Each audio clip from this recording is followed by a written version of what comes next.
Bonjour!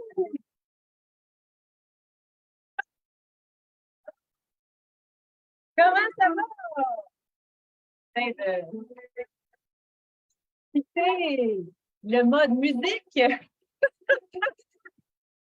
Alors, Audrey, Laurie, Nicole, joyeux voir! Bonjour!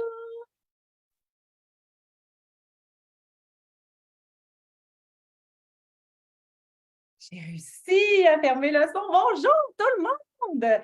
Allô? Merci d'être avec nous ce midi. Aujourd'hui, en fait, l'objectif, c'est de vous rejoindre, de rejoindre tous nos abonnés VIP.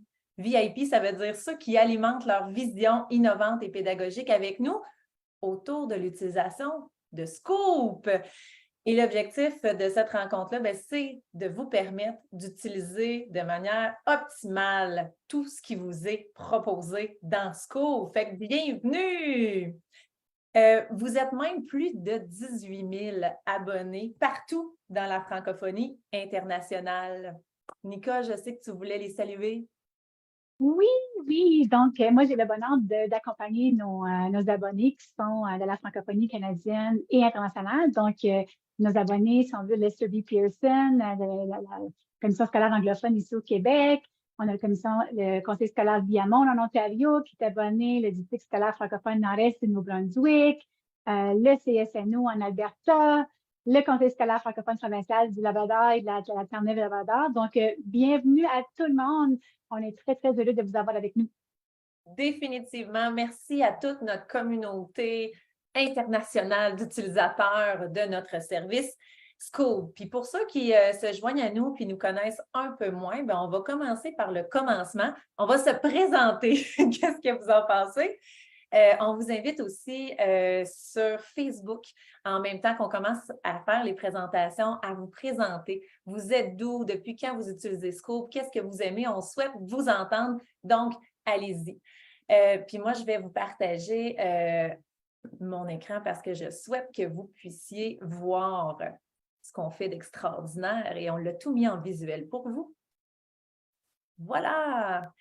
J'ai envie que vous connaissiez d'abord l'École branchée. C'est un organisme à but non lucratif qui œuvre dans le milieu de l'éducation depuis 1996 à accompagner les enseignants dans l'utilisation pédagogique des technologies.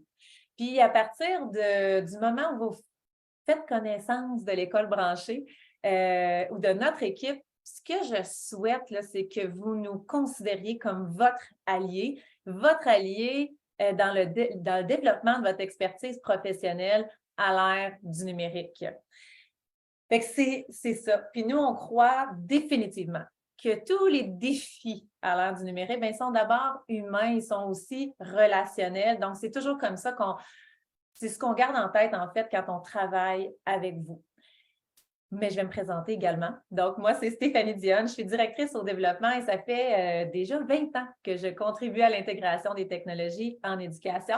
Je vais inviter mes collègues à revenir avec moi et à se présenter. D'abord, peut-être Nicole.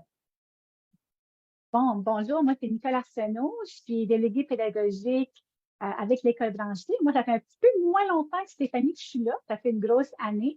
Mais ça fait plus de 10 ans que j'œuvre en éducation dans l'accompagnement. Donc, je suis très, très, très choyée et heureuse d'être là avec vous aujourd'hui. Merci, Nicole. Laurie. Oui, bonjour tout le monde. Donc, comme Stéphanie vient de le dire, je m'appelle Laurie Couture, je suis conseillère pédagogique à l'École branchée, puis je suis aussi la coordonnatrice du Craquant Découverte, qui est un autre produit disponible en abonnement. Puis je pense d'ailleurs qu'il va y avoir un autre live à ce sujet-là là, dans les prochaines semaines. Donc, merci d'être là ce midi, puis c'est un plaisir pour nous d'être avec vous aussi. Définitivement, 16 octobre, on se redonne rendez-vous pour vous présenter davantage comment utiliser efficacement le service de formation Créacan Découverte dont Laurie s'occupe de la programmation. Audrey Miller est avec nous.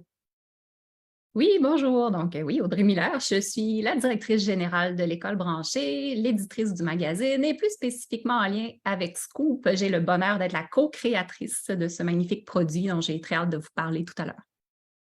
Définitivement. Merci d'être avec nous ce midi, mes chers collègues. Et vous voyez dans le partage d'écran, justement, on est une belle équipe destinée à vous outiller, à vous répondre de notre mieux. Je vous invite également à regarder dans les rediffusions sur la page Facebook. On a abordé l'utilisation de manière optimale de votre abonnement au magazine École branchée également la semaine dernière.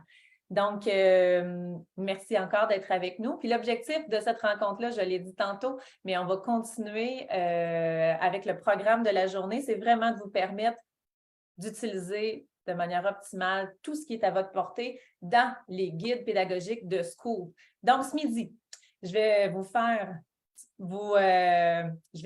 permettre de naviguer efficacement dans l'espace des guides Scoop. Vous allez avoir la chance d'entendre comment ça a commencé Scoop avec l'une de nos créatrices, Audrey Miller. Vous allez également avoir la possibilité d'être accompagné par le RI pour choisir un thème et voir de quelle manière on peut intégrer ça dans, entre autres, un plan numérique, un plan de travail numérique. Puis, on va terminer aussi par le témoignage d'une enseignante qui utilise et adore les guides pédagogiques de Scoop. L'objectif également, parce qu'on le sait, vous avez souvent un rôle de leadership dans votre équipe, c'est-à-dire que vous avez la chance de partager ce que vous découvrez dans vos services d'abonnement, mais on va vous permettre de tout savoir, ce qui va vous aider à communiquer efficacement avec vos collègues pour qu'il y ait plusieurs activités Scoop qui se réalisent dans votre milieu. Fait que c'est le plan de match pour aujourd'hui. C'est parti? Excellent! Fait que maintenant, je vais vous accompagner directement dans votre espace VIP des abonnés. Où est-ce qu'on trouve ça? Bien, directement à partir de écolebranchée.com. Lorsque votre école est abonnée, vous allez avoir un nom d'utilisateur ou un mot de passe. Si c'est votre centre de service scolaire qui est abonné, souvent, le lien Scoop va être intégré dans votre portail Mosaïque. Et une fois que vous allez avoir cliqué sur École branchée, vous allez arriver dans cet espace-ci et diriger directement dans votre section des guides pédagogiques Scoop. Une fois qu'on est connecté, les étoiles vont s'illuminer en fonction des services auxquels vous avez accès. Donc, si vous êtes abonné à Scoop, définitivement, l'étoile qui est ici va s'illuminer. Une des premières des choses que je vais vous inviter à faire, c'est aller vous inscrire ici avec votre adresse courriel pour recevoir à toutes les semaines dans votre boîte courriel l'hebdo, ce qui résume finalement l'actualité pédagogique qu'on a préparée pour vous. Et les vendredis, vous allez recevoir tout ce qui est en lien avec vos services d'abonnement et les activités de développement professionnel qu'on vous propose.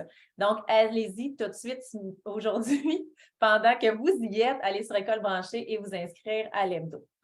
Maintenant, les guides pédagogiques Scoop. Mais vous le savez, vous êtes abonné. C'est une foule d'idées d'activités pour enseigner avec le numérique, mais à partir de contextes actuels. Donc, c'est la raison pour laquelle, sur la page d'accueil, vous allez voir déjà les thèmes qui correspondent à la saison à laquelle on est. Donc, c'est pour ça qu'on parle beaucoup d'automne. Tranquillement, on s'en va vers des guides qui vont aborder des thématiques en lien avec l'Halloween. Dernièrement, on a eu la Journée nationale de la vérité et de la réconciliation, donc on l'a traité à cet endroit-là. Puis je vais vous inviter à naviguer en descendant dans cet espace pour voir à quel point vous allez pouvoir trouver plus de 670 guides qui sont suggérés et vous pouvez filtrer pour aller chercher encore plus efficacement des thèmes qui vont être destinés à vous. Ça peut être même par discipline d'enseignement. J'ai envie d'attirer votre attention sur le fait que ceux qui se sont lancés déjà dans le programme de culture et citoyenneté québécoise, vous avez déjà plus de 50 guides qui sont à découvrir et à utiliser avec vos élèves. Vous pouvez naviguer par degré, par dimension de la compétence numérique que vous souhaitez développer. Ou encore, si aujourd'hui, vous vous dites, j'aimerais planifier au printemps une activité peut-être thématique. Je vais aller voir qu'est-ce qui peut être plus particulièrement intéressant pour le mois de mars. Et là, vous voyez plein de thèmes qui sont appropriés avec cette réalité-là. Donc, on vous invite à utiliser les fils pour faire des recherches de guides. Sinon, quand vous continuez de descendre, vous allez voir ceux qui sont plus appropriés pour le primaire dans la période du moment. Donc, cette section-là va évoluer au fur et à mesure de l'année scolaire. Puis ensuite, vous pouvez trouver par niveau et par domaine d'enseignement. Même chose, plus bas pour le secondaire.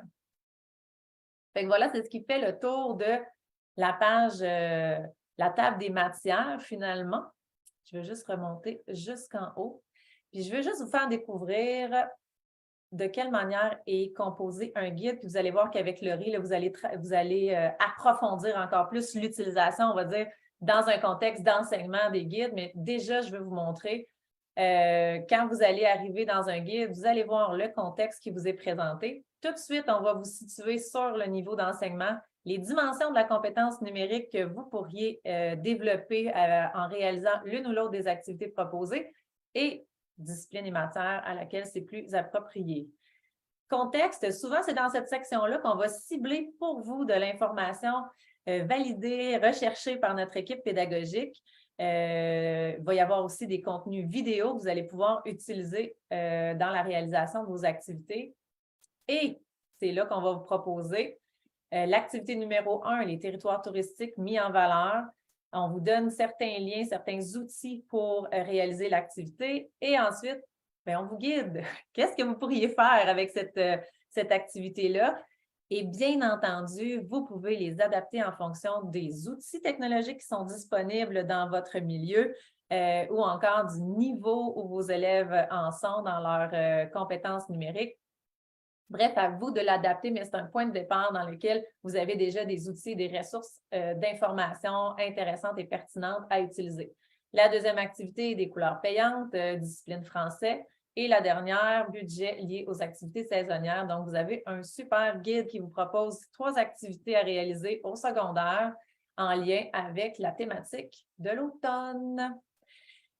Fait que c'est ce qui est proposé finalement dans Scoop. La prochaine étape, puis allez-y, si vous avez des questions sur la page Facebook, je vous invite à venir nous poser vos questions. Avant d'aller avec Laurie vers l'utilisation pédagogique de ces guides-là, je vais inviter maintenant ma collègue Nicole à interviewer l'une de nos créatrices des guides Scoop. Nicole, je te laisse débuter avec Audrey. Merci Stéphanie. Donc, j'ai vraiment le bonheur de poser des questions à Audrey. Donc, moi, j'aimerais ça que tu nous parles, Audrey, du jour où tout a commencé avec Scoop. Ça a été quoi l'inspiration, si on veut, derrière la création de ces belles ressources pédagogiques-là qu'on appelle Scoop, et le nom et tout? C'est une histoire que j'adore raconter. On remonte en 2004. Donc, 2004, ça fait quand même presque 20 ans en arrière. À l'époque, moi, je travaillais pour l'entreprise Demarque. On venait de collaborer à un projet pédagogique en ligne qui s'appelait l'actualité en classe. C'était un projet qui avait un début, une fin, des classes qui étaient impliquées là-dedans et on s'intéressait à l'éducation aux médias déjà à l'époque. Puis, comme le projet se terminait, j'étais avec mon mentor de l'époque, Guy Bergeron, qui était un conseiller pédagogique vraiment chevronné. Et on se disait, c'est terrible de devoir arrêter de parler d'éducation aux médias alors qu'on était comme si bien parti et que ça devenait toujours de plus en plus important dans un contexte où le web était de plus en plus accessible dans les écoles, les enfants y étaient de plus en plus exposés. Donc, on a décidé de créer super simplement un service en ligne dans lequel on proposait aux lecteurs des idées d'activités pour utiliser n'importe quoi qui se passait dans l'actualité finalement, puis on leur proposait des pistes à faire en classe. Des fois, c'était sérieux, des fois, c'était complètement loufoque. Ceux qui ont connu à l'époque se souviennent, là, on avait des personnages et des petites fourmis même on essayait de rendre ça assez amusant quand même. Après ça, on s'est un peu plus structuré. Il y a eu un moment où est-ce qu'on était beaucoup dans l'intégration d'outils spécifiques. Par exemple, on a travaillé beaucoup l'usage des cartes mentales pour venir tracer des liens de ce que les jeunes comprenaient des événements des médias et tout ça. Et aussi, on a fait beaucoup de développement de matériel à projeter sur les tableaux interactifs parce qu'on est fin des années 2000. Les tableaux interactifs commençaient vraiment à entrer très rapidement dans les classes. Et nous, on voulait se servir de ce contexte-là pour fournir du contenu. Je te dirais que pendant peut-être quelques années, là, on était complètement éclatés dans notre formule. On avait une rédactrice en France qui adaptait les activités pour le public français. J'avais une collègue, Kendra, à Toronto, qui rédigeait en anglais spécifiquement, et moi ici au Québec. Donc, on avait un contenu vraiment international, disons-le. Disons qu'on est revenu à un rythme un peu plus modeste au début des années 2010 à peu près. On s'est concentré plus spécifiquement sur des activités qui touchaient le domaine de l'univers social et encore plus au secondaire. C'était dans le but toujours d'exploiter l'actualité. On travaillait avec une bibliothécaire et enseignante d'univers social à l'époque, Véronique, que je la salue si elle est là, et avec aussi une super belle équipe de pigistes très, très créatifs. Ça a été le début des années 2010, je dirais, de Scoop, ce qui a aussi correspondu avec l'époque où l'école branchée est devenue un organisme complètement indépendant. Donc, ça c'était 2012. J'aime beaucoup faire l'histoire. Donc, et là, c'est ça, au fil des années, on s'est rendu compte que, dans le fond, l'actualité, c'était beaucoup plus large que l'univers social. On a commencé à intégrer la notion de matière. Donc, là, on séparait les activités. Est-ce que c'est pour le français? Est-ce que c'est pour les sciences, l'éthique, domaine général de formation média, évidemment. Puis, petite anecdote, en 2018, on a engagé notre premier chargé de projet spécifiquement sur le projet Scoop, qui est Maxime Laflamme, que plusieurs ont connu. Donc, on le salue aussi si jamais il est à l'écoute. Puis lui, son rôle, c'était de mettre en valeur les guides Scoop. Puis aussi, bien, par son bagage pédagogique en tant qu'enseignant au primaire, il nous a amené tranquillement aussi à s'intéresser au 2e, 3e cycle du primaire. Dans certaines activités, ce n'est pas tous les thèmes qui s'y prêtaient nécessairement, mais on a commencé à en développer un petit peu de ce côté-là. À l'époque de Maxime, là, il y a eu des semaines où on publiait comme 2 à 3 nouveaux guides par semaine. C'était un peu complètement fou. Puis, c'est ça, dans le fond, les utilisateurs nous ont dit que c'était super génial d'avoir autant de nouveaux thèmes, mais ça allait tellement vite qu'il n'y avait pas le temps de tous les utiliser et d'en profiter. Fait qu'on s'est dit, ben, on commence à avoir un bon fond, là, une bonne banque d'activités en réserve. On en a, je pense, plus de 700 en ce moment. Fait qu'on s'est dit qu'on pouvait peut-être diminuer un peu le rythme, mais plutôt que d'y aller sur des sujets très, très, très collés à l'actualité quotidienne, on va aller plus dans une actualité qui est globale. Par exemple, je te donne un exemple, on avait quelque chose comme 4 ou 5 guides différents sur des feux de forêt, mais tu sais, le feu qui a eu lieu en telle année à telle place, l'autre feu qui a eu lieu en telle autre année à telle autre place. Donc, finalement, l'approche qu'on a aujourd'hui, c'est plus d'aller prendre le thème des feux de forêt, qui est récurrent malheureusement et qui fait partie des catastrophes naturelles, et d'en faire un guide plus étoffé, avec des références un peu plus intemporelles, ce qui permet, entre autres, aux enseignants de se planifier un peu plus d'avance et de pouvoir s'attendre à ce que la prochaine fois, ils vont pouvoir c'est ça, donc, être prêts avec des activités qui ne passent pas date après 2-3 jours. Donc ça a été une bonne évolution assez récente au niveau de l'approche qu'on a dans les guides d'activités. C'est la même chose, je vous dirais, pour toutes les catastrophes naturelles, là, les ouragans, les tornades, bien, on sait qu'il va en avoir d'autres malheureusement, donc nos activités vont être un peu plus tournées sur le côté plus intemporel de ces phénomènes-là. Même chose pour les fêtes pendant l'année, tout ce qui est lié aux saisons, tout ça. Donc ça revient, ça permet de mieux planifier. Et c'est aussi un travail d'adaptation qui est toujours en cours. Donc, si vous retournez dans nos archives, vous allez voir certains anciens guides sont encore dans la formule très, très au jour le jour, actualité qui passe un peu date, mais on est en train de les remettre un petit peu en... c'est ça, j'aime dire intemporel, là, cette espèce de caractère-là qui fait qu'on peut les réutiliser, peu importe l'événement qui arrive. Fait que ça ressemble un peu à ça, l'histoire de Scoop. Voilà, je ne sais pas si tu as des questions plus précises sur certains éléments que j'ai abordés, ça va me faire plaisir. Ben, j'adore comment tu nous l'as présenté, Audrey, comme une ligne de temps, si on veut. Puis, ça fait bientôt 20 ans. Je pense que même moi, j'ignorais ça à quel point depuis 2004. Bravo, chapeau, parce que je pense que vraiment, on le voit que c'est intemporel la manière. Puis, j'aime vraiment comment tu l'as expliqué, l'évolution, puis où qu'on est rendu aujourd'hui. Je suis curieuse, dans le près de 20 ans où qu'on est rendu aujourd'hui avec Scoop, à quel besoin, tu as expliqué au début comment ça a commencé, par quel besoin. Aujourd'hui, est-ce que tu vois encore le besoin de Scoop? Puis à quel besoin ça répond pour les enseignants? Et en bout de ligne, les élèves, ça va les faire progresser, mais c'est quoi le bénéfice pour les enseignants d'utiliser Scoop? C'est une excellente question. Puis il y en a plusieurs bénéfices très grands. L'objectif, d'abord et avant tout, c'est de permettre d'avoir des situations d'apprentissage, je dirais, authentiques, donc à partir d'événements de la vraie vie. On entend souvent les élèves, quand on leur demande, qui disent qu'ils ne voient pas les liens de pourquoi j'apprends ça, ça ne me servira à rien. Bien là, on essaie de fournir le plus de contexte possible pour aller tisser ces liens-là avec la réalité qui les entoure et leur permettre de comprendre un peu plus leur place dans le monde et comment ils peuvent participer finalement à tout ça. En même temps, on fait gagner beaucoup de temps aux enseignants parce qu'on va aller chercher pour eux les ressources qui sont, parce qu'on s'entend que le web, c'est vaste et c'est en constante évolution. Il y en a toujours de plus en plus des ressources. Donc, nous, on fait ce travail-là d'aller chercher pour eux soit des vidéos pertinentes, des articles d'actualité pertinents qui vont venir soutenir, des sites web qui vont pouvoir venir appuyer et tout ça. Donc, pour gagner du temps vraiment. Je dirais également assurément de favoriser le développement des compétences informationnelles et bien sûr numériques, parce que ça, c'est notre ADN, là, ça fait partie de ce qu'on est à l'école branchée, développer la compétence numérique. Mais dans Scope, on vient aussi greffer un important morceau au niveau de la compétence informationnelle.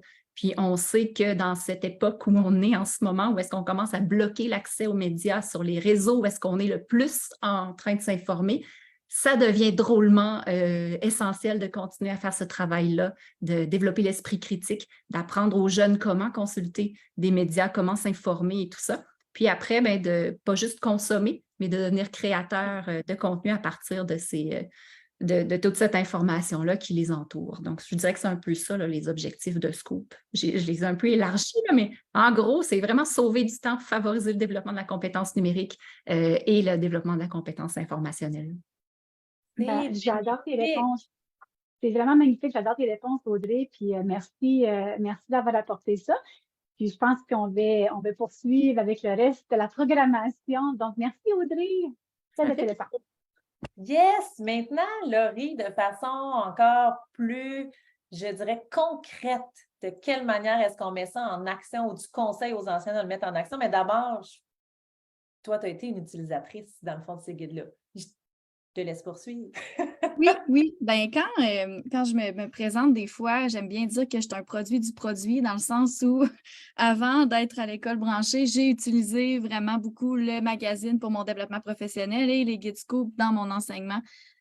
Puis, ce que j'aimais de Scoop, en fait, c'est que c'était pas clé en main, c'était des idées, puis ça me permettait d'utiliser ma créativité, puis les outils que j'avais, avec le genre d'élèves que j'avais pour prendre l'idée puis l'adapter à mon contexte. Fait que j'ai décidé de vous faire un petit exemple ici de quelque chose qui est possible pour vous montrer à quel point ces scénarios-là sont facilement applicables dans la façon dont vous gérez déjà les apprentissages de vos élèves. De mon côté, je fonctionnais avec des plans de travail numériques. C'est-à-dire que j'intégrais dans un beau petit tableau, comme vous pouvez le voir à gauche, les objectifs d'apprentissage avec certaines ressources et les élèves connaissaient ce modèle-là.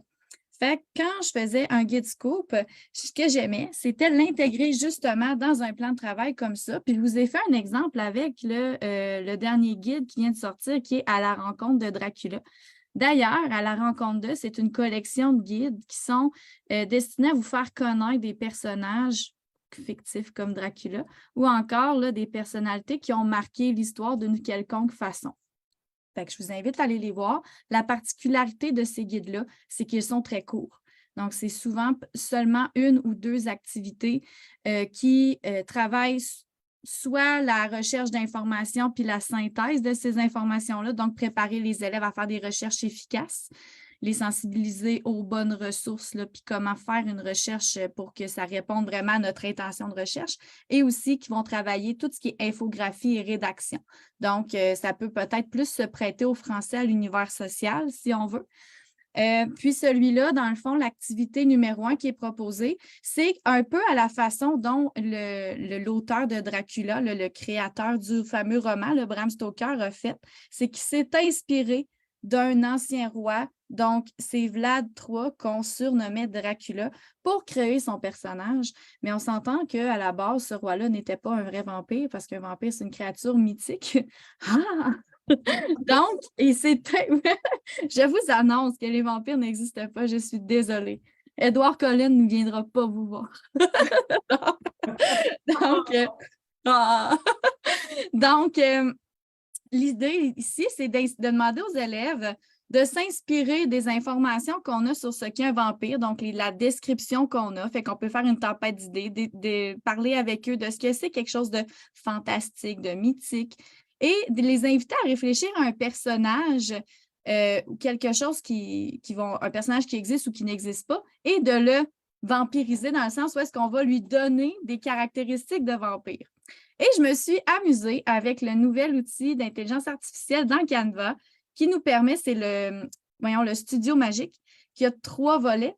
Et un des volets, c'est qu'on peut lui donner une description. Donc, il faut avoir les bons éléments de description parce qu'on sait que quand on utilise l'intelligence artificielle, une des choses les plus importantes, c'est de lui donner des commandes justes.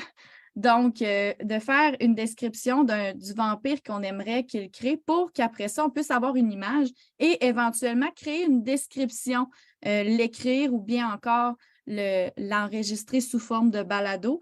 Et après ça, ça peut être intéressant soit de faire une suite de balado épeurante ou encore de faire un documentaire sur des vampires fictifs que la classe a créés.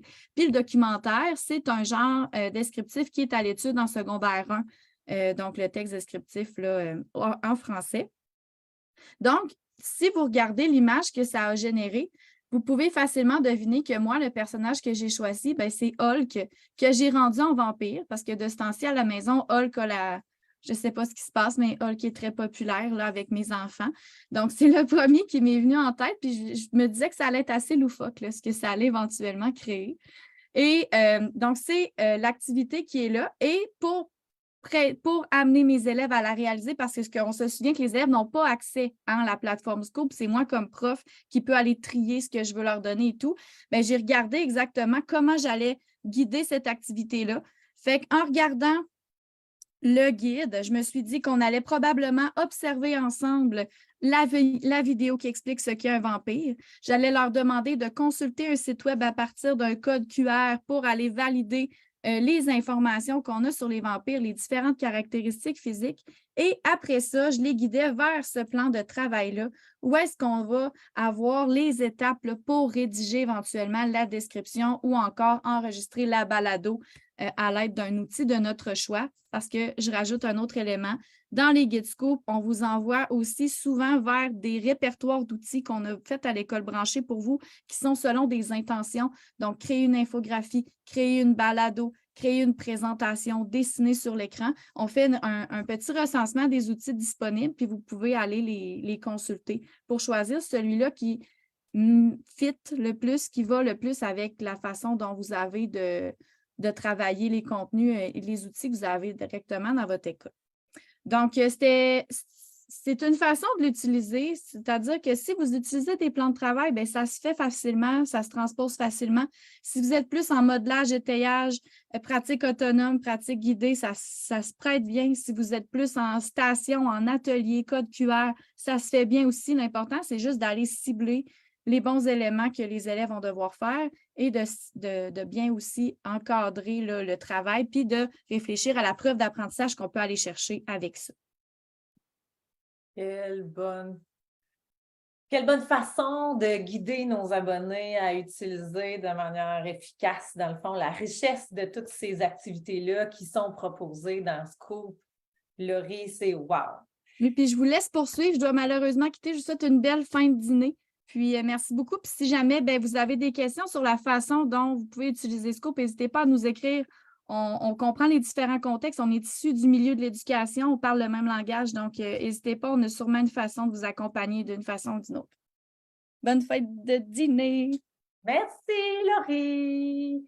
Définitivement. Donc, c'est wow. Si jamais vous voulez, parce que Laurie l'a mentionné, que ce qu'elle a présenté fait partie de la collection à la rencontre de. Je retourne sur le site, donc la page d'accueil de Scoop. Je vais juste vous montrer tout simplement comment faire. On peut aller dans cette section-ci et écrire à la rencontre. Il faut l'écrire comme il faut. Donc, quand on va à la rencontre, là, on a celui dont elle vient de parler. On a également à la rencontre de Viola Desmond. On a également d'autres thèmes dans la page suivante qui vont être à la rencontre de Oprah Winfrey. Bon, je ne vais pas m'essayer avec son nom. mais le joueur de hockey, vous avez vu. Charlotte Cardin également. Donc, une belle série de guides pédagogiques qui sont très courts et que vous pouvez adapter un peu comme ce que Laurie vient de vous mentionner. Maintenant, elle vous l'a nommé, là, il y a le répertoire aussi d'activités pédagogiques, le répertoire d'applications utiles pour réaliser les activités qui se retrouvent dans le menu Actualité et plus, juste ici. Répertoire d'activités utiles, je vous l'ai déroulé, là, mais je voulais m'assurer que vous l'ayez bien vu. Peu importe ce qui est proposé comme activité, si jamais vous cherchez des outils, on en a une liste en fonction des intentions que vous avez. Est-ce que c'est questionner, est-ce que c'est présenter les outils? Bref, ils sont tous répertoriés ici dans cette section-là. Voilà, si vous avez des questions, Laurie vous l'a dit, on va vous donner nos coordonnées, mais juste avant, j'ai vraiment envie que vous puissiez entendre le témoignage d'une de nos enseignantes qui utilise les guides Scoop. Je vais lui laisser maintenant la parole. Les filles, vous allez me faire un pouce que le son est bien là. Hein? Mon coup de cœur, les guides d'activité pédagogique Scoop. En lien avec la thématique cabane à sucre, j'ai fait vivre aux élèves une activité de compréhension d'écoute suite au documentaire sur la sériculture, la fabrication et la production du sirop d'érable. Ça m'a permis de travailler la compréhension d'écoute. Les élèves étaient engagés et ce thème était lié à l'actualité du jour. Donc, wow pour les guides pédagogiques Scoop. Wow!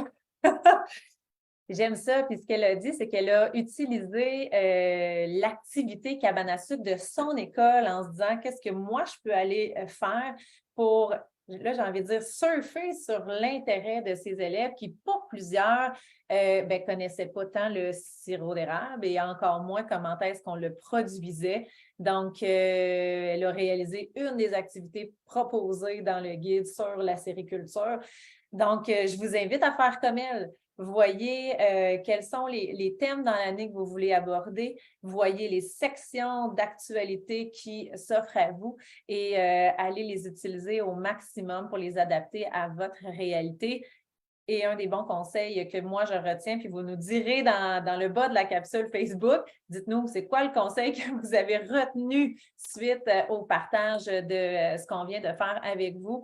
Mais moi, j'ai bien entendu qu'elle vous suggérait de voir quel genre de traces d'apprentissage est-ce que vous pouvez conserver de la réalisation de ces activités-là. Je sais que c'est dans les réflexions de plusieurs équipes écoles en ce moment. Donc, servez-vous de Scoop pour y réfléchir et trouver ces moyens-là. Surtout qu'on vous encourage à utiliser les outils technologiques qui sont à votre portée pour réaliser les activités avec vos élèves et développer leurs compétences numériques.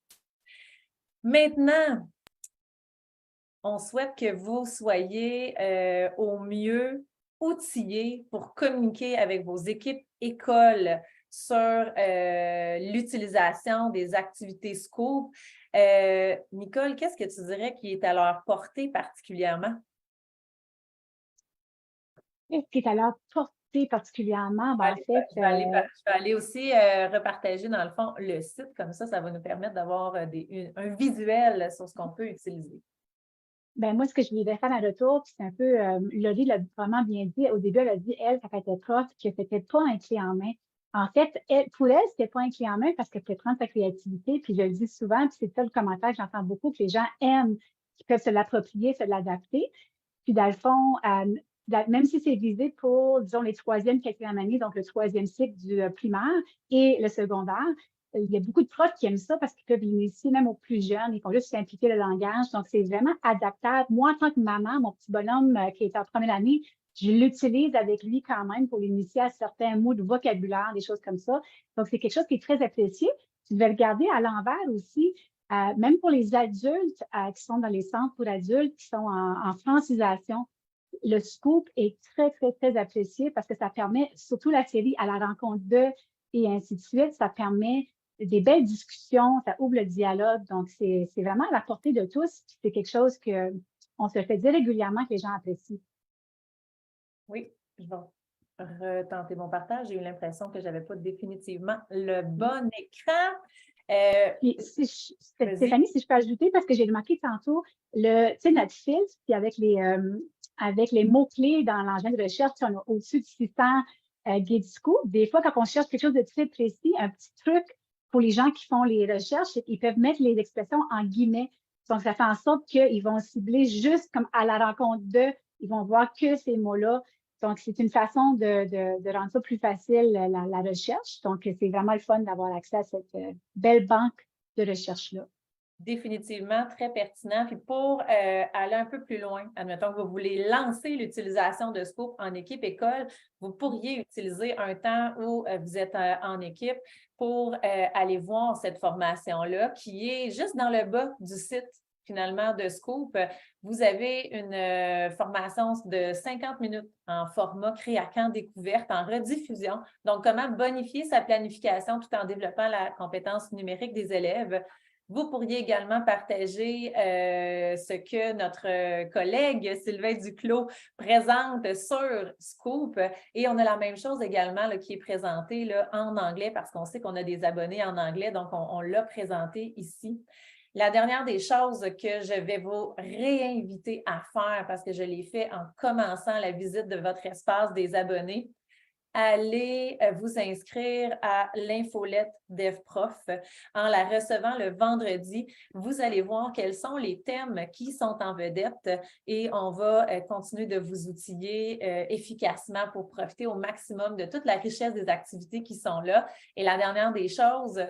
Mon coup de cœur, les guides d'activité. est tellement extraordinaire. On est là pour vous soutenir. Vous n'êtes pas seul dans l'utilisation de Scoop. N'hésitez pas à nous contacter. Vous avez des questions, vous pouvez écrire directement à notre collègue Hélène Brault, qui est notre fée des services aux abonnés. Si vous souhaitez une courte présentation avec votre équipe, n'hésitez pas également à communiquer avec Nicole et avec moi pour soit prendre rendez-vous, soit répondre à vos questions. Et si jamais vous n'étiez pas abonné et que vous souhaitez avoir de l'information sur notre offre d'abonnement, bien, on vous invite également à nous écrire. On vous souhaite de vivre plusieurs expériences positives avec vos élèves en utilisant les activités de Scoop. Et je vous invite, si vous êtes abonné au Créacan Découverte, d'être avec nous au prochain rendez-vous. C'est le 16 octobre prochain de 11h15 à midi. Encore une fois, qui va être diffusé en direct et accessible en rediffusion. On vous remercie de tout cœur. Je vais laisser mes collègues donner un dernier mot sur leurs souhaits. Qu'est-ce que vous leur souhaitez avec l'utilisation de Scoop à nos abonnés VIP? Bien, merci Stéphanie. Moi, je leur souhaite de découvrir des coups de cœur, de faire le tour un peu des thèmes actuels, puis de se documenter, se lister 2 ou 3, de se fixer des objectifs, là, dans le fond, réalistes, réalisables dans le temps, puis de s'amuser, d'avoir du fun avec les activités Scoop. Là. C'est vraiment des belles occasions de jaser, d'ouvrir le dialogue avec les élèves. Donc, je les souhaite beaucoup, beaucoup de plaisir. Audrey? Pour ma part, je leur souhaite de faire en sorte que l'éducation aux médias et à la compétence informationnelle fasse partie de chaque petite chose auquel on peut rattacher des éléments de l'actualité parce que c'est tellement important. D'ailleurs, du 23 au 27 octobre, c'est la Semaine mondiale de l'éducation aux médias. Donc, ce sera un super beau contexte justement pour en profiter si vous n'avez pas encore commencé à travailler avec certains guides Scoop. On en a une grande collection aussi spécifiquement sur les métiers liés aux médias, sur comment décoder les médias et tout ça. Donc, vous allez avoir vraiment beaucoup de ressources là-dessus. Définitivement. Puis, j'ai envie de terminer en vous disant, pour ceux qui se questionnent et qui se disent, bon, dans ma gestion de classe, c'est déjà compliqué, je ne sais pas si je vais m'y mettre à permettre aux élèves de réaliser ce genre de projet-là. J'ai envie de vous partager l'expérience d'une de nos rockstars édues, Valérie, qui a fait un rendez-vous pédagogique avec nous puis qui a dit « J'ai eu une année difficile, puis j'ai décidé de laisser mes ordinateurs sur une tablette. » Puis elle dit finalement, j'aime tellement ça, l'ambiance, puis réaliser ce genre de projet vivant, que je les ai ressortis. Puis finalement, ça a été une des meilleures périodes de mon année et donc j'ai continué à les utiliser. Donc, mettez vos élèves en action au travers de ce genre d'activités authentiques, comme on vous l'a dit. Je vous encourage vraiment beaucoup. À bientôt!